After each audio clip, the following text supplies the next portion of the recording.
Paano magiging maligaya ang buhay ng tao? Ang kaligayahan po nasa Panginoon. Ang kaligayahan yung nasa Panginoon ka. You are content, meron kang proteksyon, meron kang Diyos na kinikilala, yun po ang tunay na kaligayahan. 1-2 ng awit.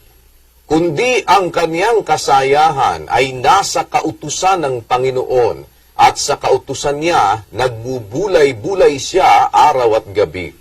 At siya'y magiging parang punong kahoy na itinanim sa siping ng mga agos ng tubig, na nagbubunga sa kaniyang kapanahunan. Ang kaniyang dahon na may hindi malalanta, at anumang kaniyang gawin ay giginhawa. May ginhawa, may kaligayahan, kung nabubuhay tayo sa Panginoon.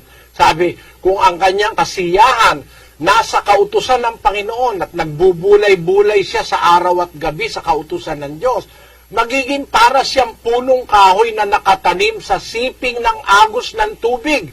Hindi malalanta, magbubunga sa kapanahunan at ang kanyang buhay giginhawa. Yun po ang maligayang buhay. Nakita ko ang katuparan ng salita ng Diyos. Hindi po maligaya yung araw-araw lasing ka.